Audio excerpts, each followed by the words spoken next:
Prologue. Ancient Texts. The Barbarian Scholar. These ancient texts are from the walls of the Skull Hills. This was compiled from multiple stone tablets and pieced together as coherently as possible. The time has come for me to seek the forgiveness of my ancestors before I die and make my way to the underworld. Upon these stone tablets I, Oak, will record my story as a warning to those that may encounter the most malefic of spirits, should he dare return to our world. My people, the Skrillas, have lived across the highlands at the base of the mountain's tier. We knew the troubles of greed and jealousy well enough to teach against their mischief. And yet our fascination with danger led us to attempt to understand our fears of the material and the immaterial. My place among my people was as an Acleus. Its meaning is a feather on the wind's will. My purpose was to face the dangers beyond our home and return alive to share the tale. My mentor who taught me this life was also an Acleus by the name of Cotton. He sent me to the sands of a land normally many days' travel into the east from our home. Cotton told me that the spirits that pass there do not easily return to the wind. He told me there would most likely be great danger, as there almost always was, and he spoke the truth. To get there I bathed in the smoke of dark bark and spoke with the wind, calling it to carry me across the skies. Like many Acleus before me, my spirit joined the wind's path, if only for a moment. The wind took me beyond the walls of a strange temple and into the private company of a powerful being. The being attacked my act of intrusion and appeared to have great knowledge of myself and my people. She looked into my eyes and told me her name was Novios, the demigod. Novios demanded I bow before her astral-bound authority or die. When I refused, we fought. I with archery, Novios with a glowing bracer that conjured sorcery of stone blades befitting her claims of highness. I bested Novios in combat, and in doing so was only the beginning of my adventure. I then had to escape the temple and find a place where I could return to the wind without being horribly murdered as I performed the ritual. To do so, I used the glowing bracer I had recovered from Novios. There were many minions of Novios that I fought on my way to a cliffside. But once I was immaterial again, bathed in the smoke of dark bark, I returned home to Cotton's lodge. As I rested, Cotton studied the glowing bracer and spoke with the spirits to learn its secrets. When I awoke the next day, Cotton shared with me what the spirits had told him.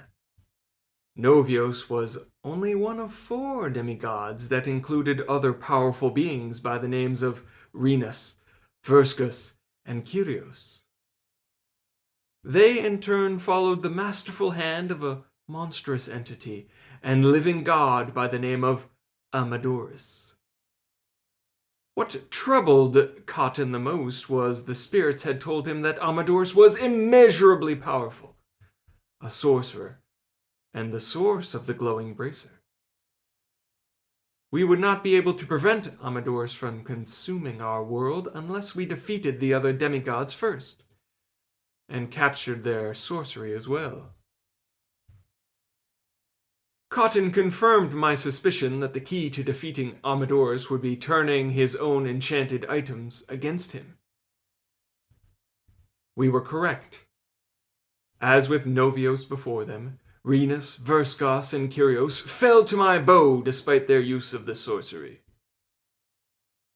Each had a glowing bracer of their own that held different secrets for Cotton to uncover.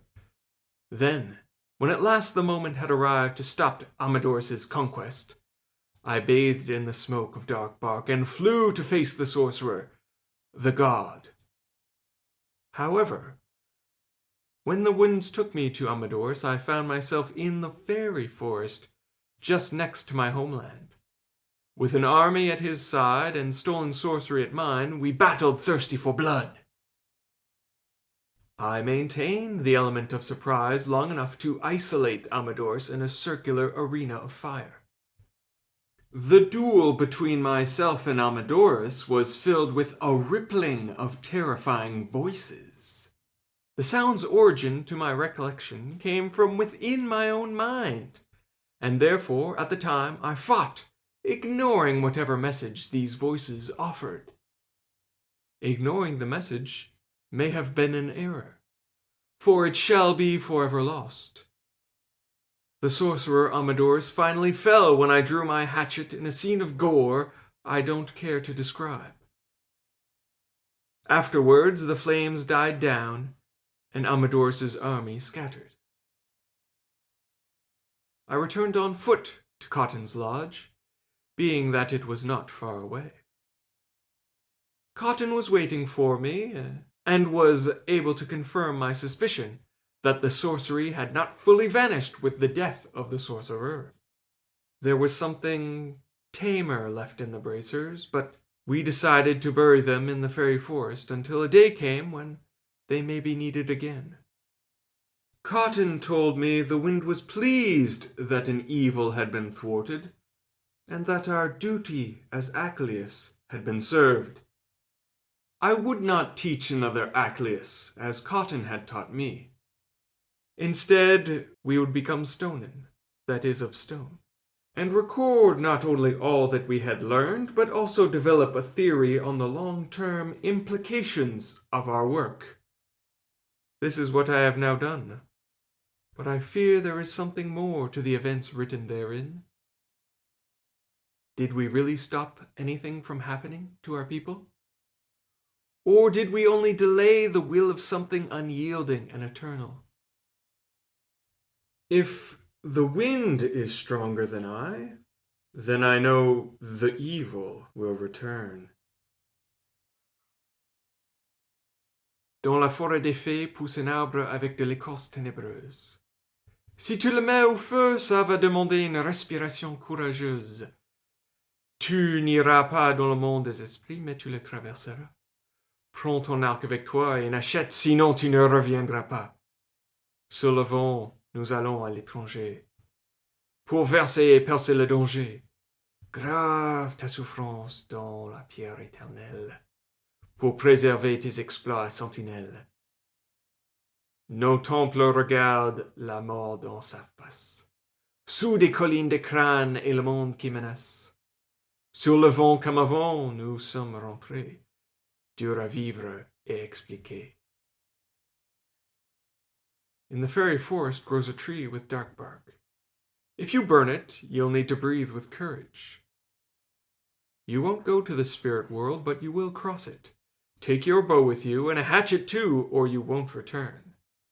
On the wind we are going to foreign lands, to upset and penetrate danger. Carve your suffering in the eternal stone, to preserve your sentinel exploits.